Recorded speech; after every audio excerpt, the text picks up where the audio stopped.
Kelechi ti gún ọ̀rẹ́bìnrin ẹ̀ pa ní pólì o.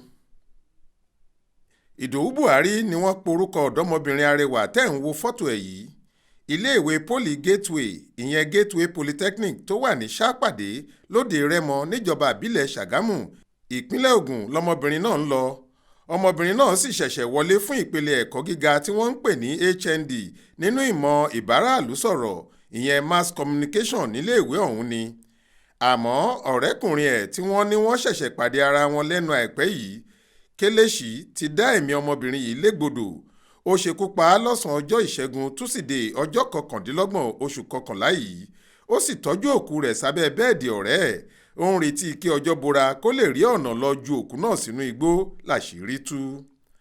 Ọmọléèwé ọ̀hún kan tí kò fẹ́ ká dárúkọ òun sọ f'Aláròyé pé láti bí ọjọ́ 2 sí 3 sẹ́yìn lolóògbé yìí ti wà pẹ̀lú ọ̀rẹ́kùnrin ẹ̀ ọ̀hún.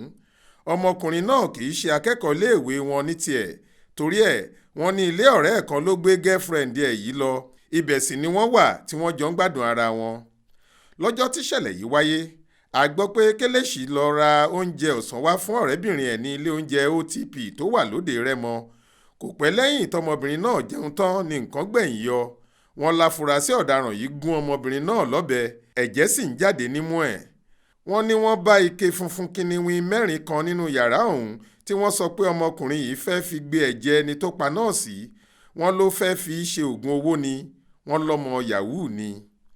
Àmọ́ àwọn kan ní kò rí bẹ́ẹ̀. Wọ́n níjà ló dé lórí dòwe láàrin Kelechi àti Ìdòwú lẹ́yìn tí wọ́n jẹun tán. A ò mọ pàtó ohun tó fàjà, ṣùgbọ́n wọ́n ní wọ́n kò dìmú níbi tí wọ́n sì ti ń jà tí wọ́n ti da gbogbo inú yàrá ọ̀hún rú wúruwúru. Kelechi fìbínú tí ọmọbìnrin náà lù gànná lójijì, ó sì ṣe é léṣe. Wọ́n ní bó ṣe dìgbò lulẹ̀ ní ẹ̀jẹ̀ bẹ̀rẹ̀ sí jáde ṣùrùṣùrù nímú ẹ̀. Èyí tí wọn ìbá sì fi ṣáájú ẹ̀ níṣe ni jẹ̀bẹ̀tẹ̀ gbọ́mọ lé boyfriend yìí lọ́wọ́ títí tọmọbìnrin náà fi dákẹ́. Lẹ́yìn tó dákẹ́ ni Kelechi wọ́ òkú ẹ̀ sábẹ́ bẹ́ẹ̀dì. Wọ́n ló fẹ́ sin lókú òru, ṣùgbọ́n àṣírí padà tú. Nínú fídíò kan tí wọ́n fi léde, a rí báwọn ọlọ́pàá ṣe lọ fi páńpẹ́ òfin gbé afurasí ọ̀daràn yìí.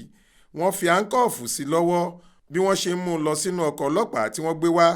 Bẹ́ẹ̀ la tún rí bí wọ́n ṣe ń gbé òkú ọmọbìnrin náà jáde táwọn èèyàn sì ń diwọ́ mọ́rí tí wọ́n ń ṣèdárò lóríṣìíríṣìí. Ìlú Ìkòròdú nípínlẹ̀ Èkó làwọn òbí olóògbé yìí ń gbé, wọ́n sì ti gbọ́ nípa ìṣẹ̀lẹ̀ yìí. Bákan náà ni alukoro iléeṣẹ́ ọlọ́pàá ìpínlẹ̀ Ògùn níbi tíṣẹ̀lẹ̀ náà ti wáyé, SP Abímbọ́lá Oyèyẹmí ti fìdí ìṣẹ̀lẹ̀ yìí múlẹ̀. Ó lóun ti gbọ́ sí i, ṣùgbọ́n àwọn ṣì ń ṣèwádìí láti mọ bọ́rọ̀ ọ̀hún ṣe jẹ́ gan-an. Faith Adébọ́lá ló ń jábọ̀ ìròyìn fún iléeṣẹ́ tẹlifíṣàn Aláròyé online.